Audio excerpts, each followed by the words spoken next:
Let's smoke more marijuana. And do anybody got some crack? By the way, y'all Hot don't rails. feel obligated to keep participating. Hot rails, yay! Or hot rails, woo! I mean, I don't want to talk that fast though. Never mind. I'm gonna have pants for this shit. Okay. that was actually, you guys are gonna enjoy that footage or not. It was fucking pro-ass fucking shit on your part. Just shit, like the conversation was natural. Thank you. It was very good. Yeah, once I got comfortable answering like something that led somewhere, but it was a little too forced at first, you know. Well, yeah. Especially with Jules, because you know she was trying to go somewhere where she doesn't know the answer or the emphasis. I mean, literally, one of the stories that she would tell was another question because she didn't know there was more to it. With Tony or somebody else who researched me or knew me would. So it's hard. You do have a point. I do know other questions there. Yeah. So. If she didn't have a script, It would make more sense. if she had a script and you wanted her to act, that's great. But off the top of her head, it's better that we're a unit that share what we share. I mean, we've only been together since November, and there's a lot she has yet to learn the details of, because if I talk too much about myself, it gets kind of boring and overwhelming, and it sounds like everything else. So, you know, Well, like I let other people tell me a lot of that stuff. It comes up from other people better than me, because if I do it, it's, you know, hubris, whatever it is. Because whatever I believe, it's like, you know, I don't want to sound like I'm blowing my own horn. That's why when I go to clubs, it's like I was saying earlier, I don't try and get the guest list myself. It's like, even if I deserve it or whatever, it's like, if a friend's there, they can talk me up, you know? It's like, same thing I mentioned is like, you know, you let your friend tell them about how big your Johnson is, and you don't talk about it yourself. It makes you look that much better. That's the best delivery method, actually. Seriously, dude, he has this friend who will not stop talking about his penis. Jesse. It's so ridiculous. Because he had the biggest balls in town, and he wanted to like compare. Stop it. God, that would be When there's really nothing but awkward. dudes in the room, that'd be real awkward. Yeah, that'd be really fucking awkward. And if there's only one girl that already knows, then who is he talking to? You know what I mean? The rest. Hey guys, I got a big Johnson. Oh, no dead air. Keep it going. Okay, so you did really good on that interview. We are recording. We recorded that whole conversation you just I had. know, I caught it, yeah. See, that's the kind of stuff, I get comfortable eventually, you know, once I'm on a path where I can say You something. guys literally Wrong got question, it's like I get lost. Two friends Like, shooting the shit. asking me what I do is like the Just worst shooting question the to shit? ask me, Yeah, because I don't know. I mean, if I were to like get online and to watch, because I'm following you and I'm your follower, Yeah, and I see that you're interviewing somebody that you think is like really cool, right. like that's what I would expect. Like, because you know him as a friend, and I want to get to know him from your perspective because I follow you. So when the two of you shoot the shit, and you've got her like, you know, like chirping in between, it's perfect. I'm just like literally like, it really feels like we're at a party Does it? and we're all fucking drinking and we're shooting the shit.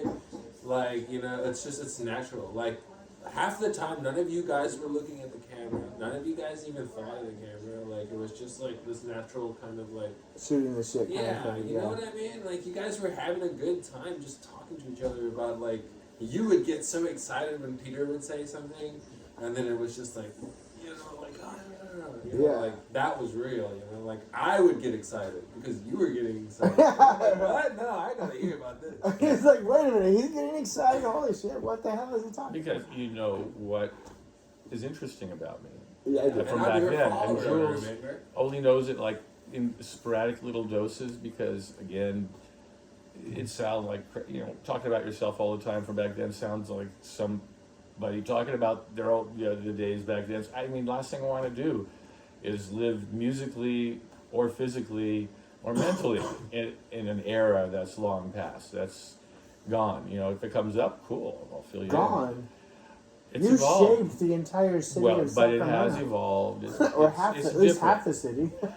I was a huge influence on the underground You scene. shaped the I city. took what was actually You there shaped already. the city. Actually, this should be part of the interview. I mean, I there was a scene there that was that was like biting each other's And then tails so did off. you remember Black Market Records? Which one were they? I can't remember. Yes, I do know The that underground name. record label. Well, there's so many in Sacramento. They shaped Literally, the, everybody I know has a you label. shaped the underground rave scene. They shaped the underground hip hop scene. Oh, okay. Because yeah, we have Mixmaster Mike and those guys who won the fucking and what's his name, Pickles, Invisible Scratch Pickles. I mean, those guys, they would come and play at Plush at the beginning when we were on the paddle boat at the end. I mean, they won, the fucking Scratch Award, whatever it's called, that's still going on today, multiple years in a row. They just lived down the road towards Davis. It's like we had these worldwide superstars in this underground scene that was still really small back then because hip hop hadn't exploded. It was still what it was, and they come to the club for nothing because I couldn't afford them, and they just come and hang out and did the thing. I mean, it was awesome. It was all for fun and the recording. For me, it was all about recording the fucking night and getting the DJ so I could play that music in my car the next day. So for 10 years, I didn't buy records. You probably got some of the most rare recordings. Nobody's I ever got some heard. amazing. Oh, people know. They Like love me mixes for it. people came up When with the fire- in the moment. Yeah. What you find a lot of those mixes that you remember as being so awesome back then really weren't as good as they were, which is why I had at first a lot of troubles getting some DJs to like relent and let me record them, because if I let you have it and I fuck up, you're going to give it up to 100 people, 200, whatever's going to get passed around. And my shitty ass set I had tonight, It's a bad rip. I had to promise all of them, one after another, that I wouldn't let copies get out there. And I was true to my word, There was a very select few number of friends I would share one or two with here and there. Another friend who cut hair is like, she didn't want to take money from me ever.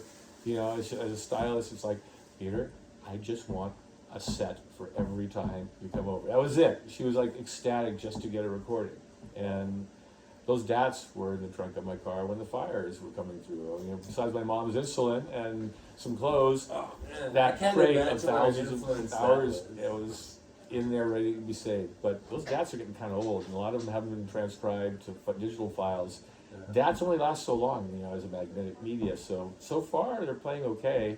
Very few dropouts, but I really got to finish recording the Do rest you of ever it. reminisce and like go back and play some stuff from back in the day? Yes and no. I mean, the problem is I had a really good ear back then for new music and DJs because I was programming my car for the next week by who I'd select, right? And they always had the newest cuts.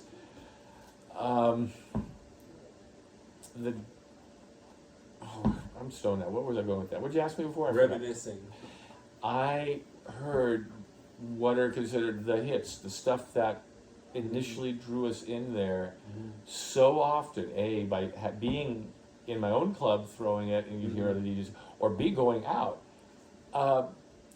It gets old. It's like, that's why I couldn't, until I went digital a few years ago finally, I couldn't stand to play most of my old records because all these friends who were around from back then wanted to hear them all again and again. It's like a band being stuck with having to play their hits. And I love those tracks, but you know what? It's been like 25 years since then, and there's been a lot of good music since. Yeah, you And want to hear love it. new. I something do. new. New music inspires me. Old music is reflective and gives me a warm, fuzzy feeling. And it's good to throw them in there. It's just Yeah. nostalgic. That's all it is. But But the then- goosebumps aren't there anymore. Right. Exactly. It's Because when I not hear a something new song, I get goosebumps. Yeah, new And song. like you don't feel get that the with the same way. nostalgia. That's 100% Sometimes on the it's head. very hard. Like it depends on the song. Yeah. The problem, again, it comes down to playing the hits. Some DJs are stuck with doing some of that, and the ones that don't find it difficult to keep fans, the old ones, or even make the new ones because they're not They part of something evolve. current. Yeah, they're They too evolve. big and people don't consider them available, or the styles have diverged from what's being played now, and it's a fucking tricky little thing there between playing the hits and playing something new. I mean, that's a skill every DJ has to kind of learn. Play the stuff that they're familiar with so that you get them going, because it is familiar music that makes people move. I'm watching some documentaries about the house, the warehouse in Chicago, and different clubs that evolved and created the house music scene that we have inherited. From the late 80s, disco became house music in different venues around the country. Mostly in Chicago is where it really, and New York is when it hit. And now I lost my train of thought again. God, I'm having trouble. Please be sober enough to tell me what I was talking about. Well, you were we were going on the nostalgia train, and you were going and referring to. Oh, in the course, there are some incredible hits from the early years when it was like 808s and 302s and really simple music, Yeah. bordering on techno, but with some funk in there, which is like the first change that happened on the way to house music. There were tracks that somebody would bring to the DJ that he'd play at the beginning of the night. You know, his friend came in from another town, bring it to him, play. Nobody was dancing to it. It's like, what the fuck is that? The guy would play it 5 times over the course of the night. By the end of the night, it was a packed dance floor, and people were like jamming to it like you'd never seen before because it was a new track that everybody was listening to. It went from, what is that? I don't know it, to I can't get enough of it, keep playing it again. Familiarity does breed an attraction. And Just by adding familiar, I mean, haven't you grudgingly good chorus admired a or song you don't like just because you hear it all the time? Yeah. That, before it becomes an earworm and But drives you then you nuts. mix it up a little bit, and it's. You know, there's a part, the version of it might be good, but that was fascinating to find out. You know, it's like, you don't play it once, you keep playing it and trying it out, and you know, at the end of the night, you know, the DJ went to the friends who gave him the acetate, because the acetate is like a limited press that lasts so long. He said, how do I get the record? You know, because records you can play forever. An acetate is something you can press for yourself because you didn't have digital files to hear your tracks back then. If you wanted to hear your music after you produced it, you didn't have the original on tape, and you wanted a few friends to play it, you pressed an acetate. You know, they cost like about $20 to do at the time, give or take, depending on what the service is, maybe more or less. They last X number of plays, each time degrading a little bit more because it's a soft plastic. And, you know, they are, for that purpose, you know, a very temporary medium until you actually get the real thing made. And, acetates would float around, and if it was really good, you'd press it, and it would become a hit, maybe, if you're lucky. Oh, shit. Yeah. So like when you were like originally you were just now mentioning like your underground, the rave under The Cosmo. Underpass. Not mine, Sound Mob. I was lucky you were enough to just have my involved with roommate. that. You were just involved in that. My roommate when I was at Sac State, one of them was James Presley, who, mind you, I was a government major at Sac State then, and I was studying to be a legislative aide or whatever. I had an internship at the state capitol working for You're Assemblyman. going to become a federal employee, sir. Not federal, this was state. I worked for the California State Assembly, an assemblyman from Contra Costa County. And, you know, I've got 2 bills that were my responsibility to get passed. I mean, I love that shit. And, Wow, Peter, that's fuck, a whole where'd that other come thing. from? I was able to throw a rave on the steps of the Capitol because of my connection to the Assemblyman. The member signed off on it because you need a member's sponsorship. We had we set up all weekend with lasers all night, and it was actually a rave for, it was called LADS, L-A-D-S, Legalized After Hours Dancing in Sacramento. There were these competing groups of producers in Sac that were cutting each other's throat out by narking on each other's parties. They were feeling competitive. It was like, and it was snarky. It was kind of an us against them thing, and I found it really unfortunate because I've been going to the parties in the city for about a year. Doesn't that diminish the whole idea of music bringing everyone together? Yes, it does. Yeah, I mean, And I came upon the scene. I was a little older than everybody else then. I was like, in my late 20s as opposed to everybody else being in their early or even late teens. So I had a little more perspective as to how special this whole thing was. Yeah. And I tried to come in as like a peacemaker between them. Some of it was just a way for me to become a known producer, get my name out there. But honestly, a part of it was really what I intended. It's like I wanted these guys to quit fighting with each other and get the police to quit busting the parties, Right. which were So that people could enjoy the music safely and not worry about whatever. Because that's everybody's. Yeah. Everybody has that worry. So I got some meetings together from people who were not talking to each other, this and that. I mean, my future partner, Frank, I love Frank to death. but you know, he had a way of pissing people off because he was just so matter of fact, and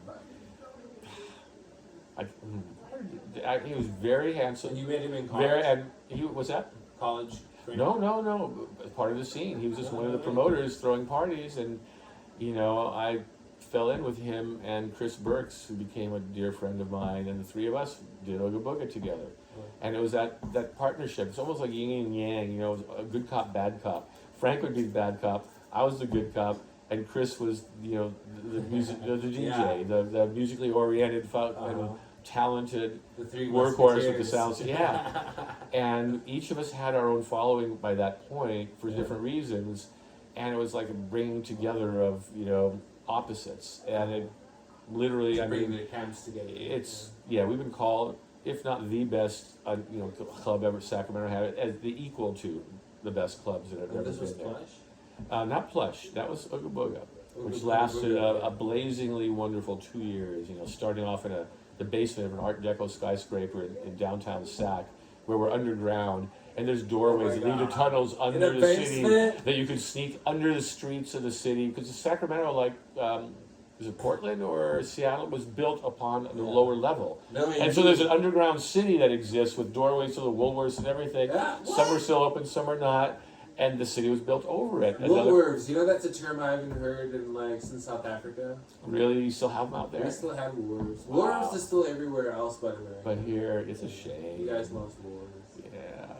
But Oh, well. that takes me down the Woolworths. memory lane. It was interesting because people who worked for me, you know, we'd store stuff in the closets down there, which were basically open to these tunnels.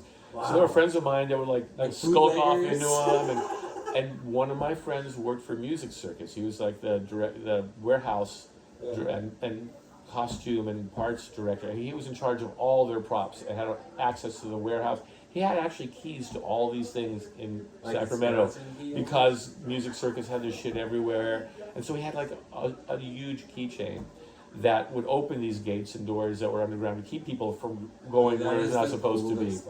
It was crazy. I mean, the whole environment was awesome because it felt like San Francisco. Didn't Hey, you we're love underground, exploring it? and it was hot and sweaty and miserable. It Like was you- so fucking hot. I mean, everybody, no matter what we did to bring air in there, you were drenched in no time at the end of the night. We'd go from like 11 o'clock or 10 o'clock till 4 in the morning. We were taking 3 DJs. And each of these 3 DJs were rave headliners, usually brought in by friends of ours, because it was a Friday club. The big promoters in San Francisco would bring in big names for a lot of money in airline tickets on a Saturday in San Francisco. And I'm friends with them, like Funky Techno Tribe was one of the biggest ones. Whatever primary DJs they had, I got the night before for like pennies on the dollar. Yeah. And it was like a preview Like of the the next night. rehearsal. Yeah. Yeah, rehearsal. And it was fun to come to Sacramento. They'd come up here and have a blast because it was kind of a little more, I mean, it was just totally underground. And it was, like the first venue was so hot. I was just talking about shared misery earlier. You know, you survive a war, the people that you were fighting with, you're bonded to them for life if you make it out at the end. Right. Anybody who goes through some sort of travail, be it a sports team or a military or A brotherhood. you know, survival camp out or prison, whatever is difficult and tough, the people who do it together Brotherhood. sur- Leharmanda. I came up with a theory a long time ago, shared misery creates lifelong bonds. Wow. And being miserable in that basement, listening to this awesome music in just a spectacular environment where everybody's is high and hot and happy and having a great time, they forget they were miserable the next night. They talk about how cool it was last week. When we had to change venues to something more modern and comfortable, it never had quite the same vibe for me. Other people loved it who'd never been to that basement. That basement was special because it was fucking ridiculous and uncomfortable and hot. Shared misery created this bond that was nobody could You're break all in it into. together. You guys who were in there together, we survived something. You know what I mean? It's kind of like that, like being at an event that, you know, a million people say they're there and only 10,000 were there in the first place. You know what I It mean? sounds like one of the coolest venues too. I mean, It was. honestly. We lucked out on that. We got kicked out of there after about That's 3-4 months, legendary though, because the status. cops put pressure on the owners of the building. You know, that happened to us a number of times. And me later, it's like eventually the city would. They couldn't bust us. They could, but they didn't want to because we were using some really weird loopholes as a private party and giving invitations and this and that. But to be honest, we were a bunch of mostly white, mostly straight, but a lot of gay and Bay Area fucking partiers listening to house music with no alcohol for the most part. And we had a bar, but everybody was on ecstasy. That was when there was a lot of hip hop stuff going on in the south area of town that got the cops' attention. They'd rather be busting those kids and enforcing down there than fucking with us. And fucking with us wasn't high on their priorities. So we got away with it for the longest time until, they threatened the owners of the building to not let us do that, otherwise they'd have consequences. So that's when we had to move. And that was different. That was interesting because my partner Frank had slept with the girlfriend of the guy, the other promoter, whose venue we were going to use. You had the Tim Manners was he was like a fucking genius with lights and decorations for parties of his own and others. He'd bring in his lights and projectors and all this kind of stuff. Now he has, after all these years, he's got a big professional company he's been doing this. I mean, people who started some very large industry were just like. What was the feeling like when you got your first the real venue? Like when you had the. Well, that was the first venue. I mean. No. When you actually had the building, you know what I mean? Legally, literally, nobody can miss. This is my building. It was awesome, but you could never go back hours though. You know. The only problem was, I eventually got the venue I'd been trying to get for years, Harlow's in Sacramento, which was the pimpest, most beautiful, luxurious, staged restaurant, 2 stories, smoke bar upstairs, outdoor dining and tables, a fine dining Italian restaurant. That was awesome that I got that place. I got in with the Torzas, the Italian family, and Peter Torza who owned it, and now his brother runs it with his son and stuff.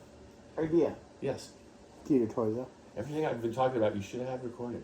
I think I was recording. We had it recording right there. It's been recording the whole Oh time. my God! Well, you've got some interesting stuff there. I just wanted to make sure that you weren't talking about me, so that's a record. No, I'm just kidding. We were starting to. I know you were. It had blinked. Okay, so here's the thing. New topic. We're gonna break away for the segue section. Do you have a segue I can ride? I like those things. Those are badass. Okay, so the segue section. So we're gonna change. I can make a track. That We're gonna change sections. Okay, we can do that. But we're gonna do a bidet challenge. A bidet challenge. Okay. How do we rate and what do we measure? We're gonna do a bidet challenge. It was actually your girlfriend's idea. Because I guess she said she's never really partaken of the bidet. She hasn't admitted that to me. That seems to be rather common. I've had more than one person who's been around it for a long time. And they said they never a little afraid to push the button. They said they'd never done it. Okay. Shooting water up some people's asses is scary for them. I straight up told him, I said, dude, I've been here for one day and I've tried it 5 times. I'm cool. There's no going back. It's like, wow, you can't clean a dry ass like you can. No, that shit is fucking awesome, bro. I was impressed. I'm like, I got it from Mom, and I will never not have know, one. But I will never not have one either. Yeah, we had in the Hollywood Mansion. We had one, and that was the first time because the girl who owned it had one in there, and I was just taken back. I was like, oh my god, this is fucking amazing. Yours is actually even more amazing than hers was. Yeah, Wow. yours is better, way better. Newer ones have more features, I guess. Yours is newer. Yeah. Oh, okay, yeah. Hers was old school because it just shot a stream of hose water straight up your ass. Not heated, no massage. No, I Well, didn't this do one all doesn't. that. Well, it has a pulsing massage, also this different. But yours is 10 times better, dude.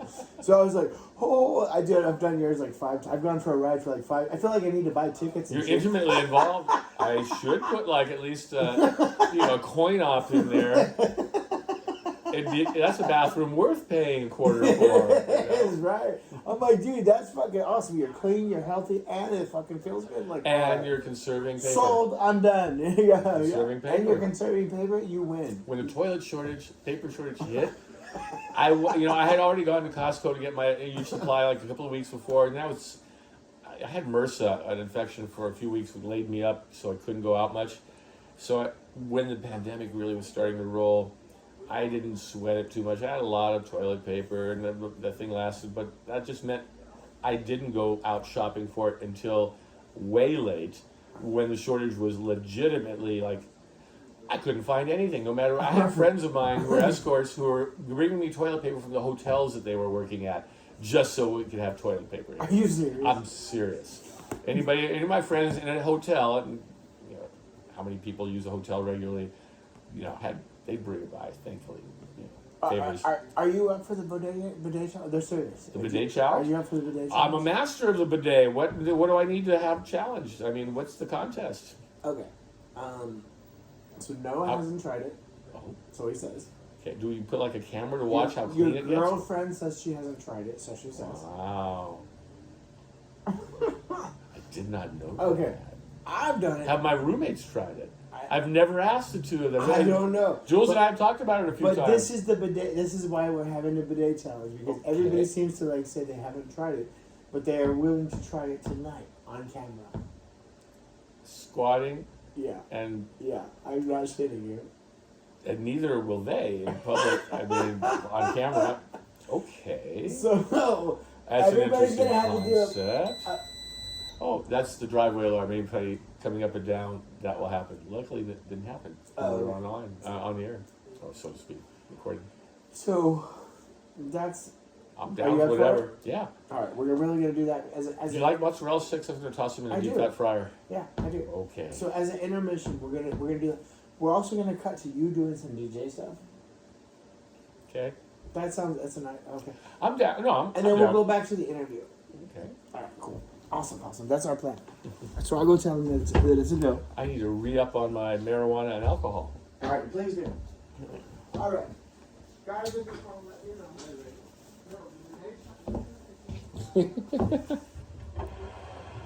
Crazy. Crazy.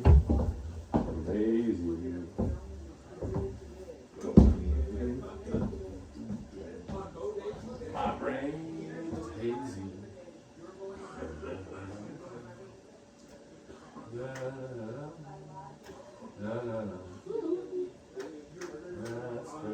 we go. Cooking.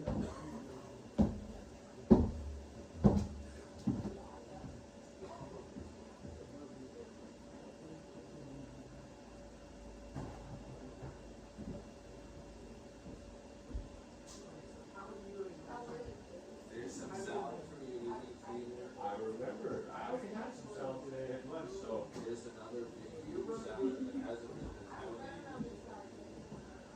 Good to know. I'm actually gonna get mozzarella sticks if you're interested. That ain't Italian, that's American barbecue. Croatian. Where my parents are from is Istria, which Istria actually, that area was actually its own country for a couple of years, right between the end of World War II and a couple of years later. I mean, What did it? okay, where my parents are from, the 19th, the latter part of the 19th century, until the end of World War I, was Austria. So I had a grandfather that worked as a representative of Tyson or something. Not Tyson, that would be Germany, but whoever, ultimately I was German. Complicated. Exactly. So Austria-Hungary, that was the passport. After World War I, Yugoslavia was created, and Italy was in control of history. That area was always kind of Italian, not Italian mixed. So the languages that they speak is there. I mean, when I speak the dialect my parents do, it's kind of cute. And it smiles to the people in other parts of the country. It's kind of provincial because there's Italian words thrown in Croatia. It's kind of mixed up because everybody there during the intra-war period, it was Italy. Mussolini was giving grants to my grandparents to have more kids because they wanted more kids. I mean, my dad would fondly talk to Mussolini and how they took care of his family and whatever. So, I mean, the Nazis part never came into play. It was like, okay, trains running on time. So the Italian fascists were not nearly as brutal as the German ones. I mean, there was violence, but copying what Hitler was making. well, Hitler copied Mussolini. You understand? I mean, literally, Hitler tried to talk to Mussolini and get an audience with him in the early 20s. Mussolini was like, this guy, in his dying day, I mean, until the very end, Hitler put Mussolini on a pedestal because he followed his example and just did it better. See, history depicts it the other way. Like What's that? when I watch World War II history,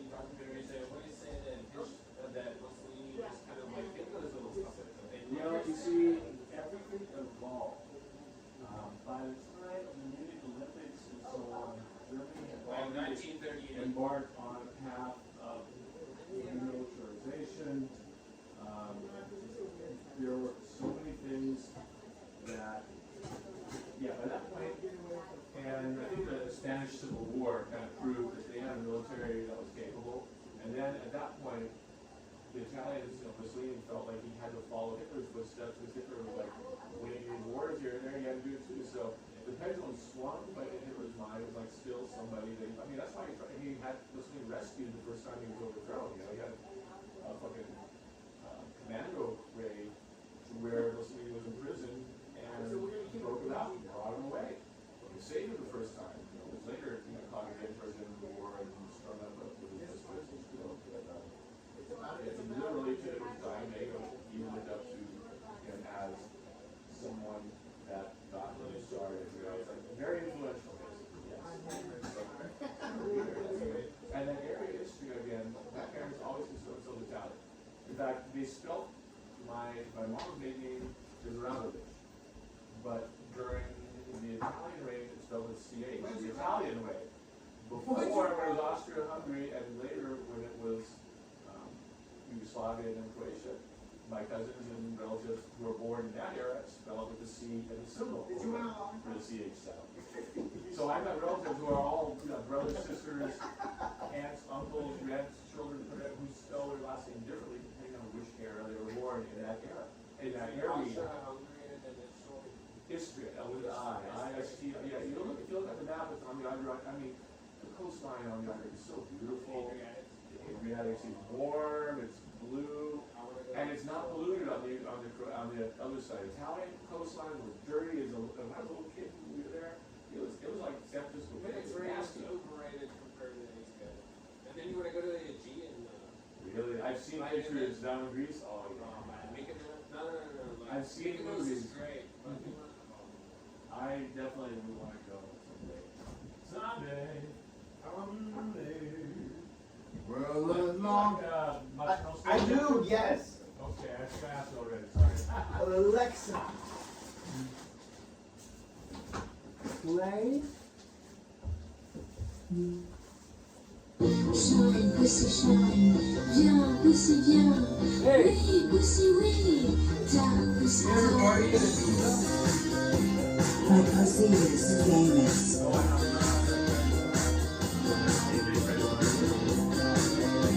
My pussy is expensive.